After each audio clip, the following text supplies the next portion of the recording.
Topic of discussion is force on current carrying conductor in magnetic field. Magnetic field हम लोग लेंगे, means कि अब हम लोग ने यू शेप मैग्नेट ले लेना है। उसके दरमियान में से अब हम एक वायर गुजारेंगे, वायर में से करंट गुजारेंगे। ठीक है, अब मैग्नेटिक फील्ड जो है वो मैग्नेट के अराउंड भी मौजूद होती है और करंट कैरिंग कॉइल जो है उसके अराउंड भी मैग्नेटिक फील्ड होगी। इस वायर पर इफेक्ट प्रोड्यूस होगा इस मैग्नेटिक फील्ड की वजह से, मीन्स कि जो वायर की मैग्नेटिक फील्ड है और जो मैग्नेट की मैग्नेटिक फील्ड है ये एक दूसरे पर इफेक्ट प्रोड्यूस करेंगी। ठीक है, अब ये जो इफेक्ट है ये कुछ चीज़ों पर डिपेंडेंट होगा, मीन्स के करंट की डायरेक्शन क्या है, कितनी मैग्नेटिक फील्ड जो है वो अप्लाई हो रही है मैग्नेट की वजह से इस वायर पर। अब ये जो मैग्नेटिक फोर्स है ये कुछ चीज़ों पर डिपेंडेंट है, मीन्स के लेंथ ऑफ वायर पर भी ये डिपेंडेंट है। ठीक है, अब वो फोर्स जो है वो ज़रा चेंज हो जाएगी अगर हम इस वायर से करंट की डायरेक्शन को चेंज कर देंगे। ठीक है, अब सबसे ज़्यादा फोर्स इस पर कब अप्लाई होगी, जब ये परपेंडिकुलर होगी, ये वायर मैग्नेटिक फील्ड के ये परपेंडिकुलर होगी। ठीक है, तब इस पर सबसे ज़्यादा फोर्स अप्लाई होगी। अब हम लोग देखते हैं कि वायर में से जब करंट गुजारेंगे तो उस पर जो मैग्नेटिक फील्ड अप्लाई हो रही है वो कितनी है। देखें, अभी वो जो मैग्नेटिक फोर्स अप्लाई हो रही है उस वायर पर वो डायरेक्टली प्रोपोर्शनल है BIL साइन थीटा के। ठीक है, बी है यहाँ पर हमारे पास मैग्नेटिक फील्ड, आई हमारे पास करंट है वायर में से, और एल जो है वो लेंथ ऑफ वायर है। साइन थीटा वो एंगल है जिसके साथ हम लोगों ने, वो एंगल है जिस एंगल के साथ हम लोगों ने वायर को उस मैग्नेटिक फील्ड के अंदर रखा है। ठीक है, तो ये हमारे पास मैग्नेटिक फोर्स जो है वो BIL साइन थीटा के बराबर है। तो जब हम प्रोपोर्शनलिटी का साइन रिमूव करते हैं तो यहाँ पर के लगाएंगे, FP equals to KBIL sine theta.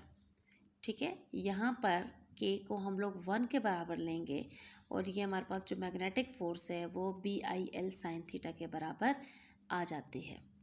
ठीक है, बी यहाँ पर मैग्नेटिक फील्ड है, आई जो है वो करंट इन द वायर है, एल जो है वो लेंथ ऑफ वायर है। मैग्नेटिक फील्ड का जो यूनिट होता है वो टेस्ला होता है। ठीक है, बी का यूनिट जो है वो टेस्ला होता है। फोर्स जो है वो तो न्यूटन में ही मैयर होगी, बी का यूनिट टेस्ला होता है मैग्नेटिक फील्ड का, आई करंट एम्पियर में मैयर होगा, और जो एल है वो लेंथ है वो मीटर में मैयर होगी। अब ये मैग्नेटिक फोर्स जो हमारे पास आई है BIL साइन थीटा, ये मैक्सिमम कब होगी। ठीक है, हम लोगों ने पहले कहा है कि ये थीटा पर डिपेंडेंट है। ठीक है, ये बी पे भी डिपेंडेंट है, आई पर, एल पर और थीटा पर। अब थीटा जब हमारे पास 90 डिग्री होगा तब ये मैग्नेटिक फोर्स मैक्सिमम हो जाएगी, क्योंकि साइन 90 जो है वो 1 के बराबर है। तो फिर उस केस में हमारे पास मैग्नेटिक फोर्स BIL के बराबर आ जाती है। यहाँ पर आप लोग देखें कि अगर थीटा 90 डिग्री होगा तो साइन 90 जो कि 1 के बराबर है, तो मैग्नेटिक फोर्स हमारे पास BIL बन जाती है, ये मैक्सिमम होगी। मैक्सिमम मैग्नेटिक फोर्स कब होती है, जब एंगल थीटा 90 के बराबर होता है। यहाँ से हम लोग बी को एलिमिनेट कर सकते हैं, मीन्स के मैग्नेटिक फील्ड को हम लोग एलिमिनेट कर सकते हैं। वो किसके बराबर आ जाती है, magnetic force divided by I L B के साथ जब मल्टीप्लाई हो रहा है तो दूसरी तरफ जाकर डिवाइड हो जाएगा। B is equal to F divided by I L. तो बी का यूनिट अभी मैंने आप लोगों को बताया था कि टेस्ला होता है। ठीक है, मैग्नेटिक फील्ड को आप लोग टेस्ला में मैयर करते हैं।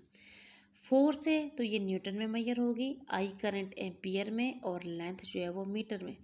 मीन्स के टेस्ला किसके बराबर हुआ, newton divided by ampere metre के।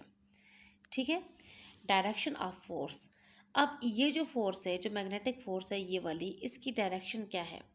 इसकी डायरेक्शन हम लोग फ्लेमिंग्स के लेफ्ट हैंड रूल और राइट हैंड रूल से फाइंड आउट करेंगे। When we have to find the direction of force, अगर हम लोगों ने इस फोर्स की डायरेक्शन को फाइंड आउट करना है कि इसकी डायरेक्शन क्या है, तो उसके लिए हम लोग राइट हैंड रूल 3 यूज़ करेंगे।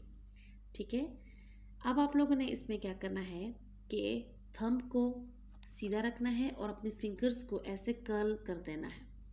अब ये जो थंब है ये हमें फोर्स की डायरेक्शन बताता है। कौन सी फोर्स, ये वाली फोर्स जो हम लोगों ने भी फाइंड आउट किया ये वाली फोर्स, इसकी डायरेक्शन जो है वो ये थंब बताएगा। अब आप लोगों ने ऐसे थंब को सीधा रख के अपने फिंगर्स को कर्ल कर देना है। अब इस थंब को आपने जैसे वायर, ये वाली वायर है सपोज, इसमें से अगर तो करंट गुजर रहा है तो हम लोग इस थंब को इस डायरेक्शन में ऐसे रखेंगे, ठीक है। सपोज इस थंब की डायरेक्शन में से करंट गुजरता है। अब ये जो कर्ल फिंगर्स हैं ये हमें शो करती हैं इसकी बी और आई एल की डायरेक्शन को, ठीक है। When we have to find the direction of this force, हमने अगर इस फोर्स की डायरेक्शन को फाइंड आउट करना है तो हम उसके लिए राइट हैंड रूल 3 यूज़ करेंगे। अब ये राइट हैंड रूल 3 क्या है? अपना थंब ऐसे सीधा रखें और अपने फिंगर्स को कर्ल कर दें और थंब को उस डायरेक्शन में लेकर जाएं जिस डायरेक्शन में करंट गुजर रहा है, ठीक है। जिस भी डायरेक्शन में करंट गुजर रहा है, जैसे ये वायर है, ठीक, ये वायर है और इसमें से करंट के डायरेक्शन में आपने थंब को रख लिया। देखें करंट की डायरेक्शन अपवर्ड अगर आ रही है तो थंब की डायरेक्शन भी आप अपवर्ड ऐसे रखें। अब ये जो डायरेक्शन है थंब की, ये हमें फोर्स बता रही है कि इस डायरेक्शन में फोर्स अप्लाई होती है। जिस डायरेक्शन में करंट है उसी डायरेक्शन में फोर्स अप्लाई होती है। और ये जो कर्ल्ड फिंगर्स हैं ये हमें डायरेक्शन शो करती है मैग्नेटिक फील्ड की, ठीक है। ये है हमारे पास right hand rule 3। Fleming's left hand rule से भी आप लोग इस फोर्स की डायरेक्शन को फाइंड आउट कर सकते हैं। कैसे? अपने हाथ को, ठीक है, लेफ्ट हैंड को इस डायरेक्शन में अपनी फिंगर्स को कर्ल कर दें, ठीक है। करंट की डायरेक्शन, ये वाली फिंगर, मिडिल फिंगर जो है वो करंट की डायरेक्शन अगर हो, यहाँ पर आप लोग देखें ये करंट की डायरेक्शन है तो आप लोग देखें मिडिल फिंगर आपने करंट की डायरेक्शन में रख ली तो आपकी फोर्स की डायरेक्शन अपवर्ड होगी, मैग्नेटिक फील्ड की डायरेक्शन इस डायरेक्शन में होगी, ठीक है। आपकी जो ये वाली फिंगर है ये मैग्नेटिक फील्ड की डायरेक्शन को शो करेगी फिर, और ये जो फोर्स है वो थंब शो करेगा, ठीक। करंट के डायरेक्शन में अगर आप लोग मिडिल फिंगर को रखते हैं तो फ्लेमिंग लेफ्ट हैंड रूल से भी आप लोग इसको फाइंड आउट कर सकते हैं।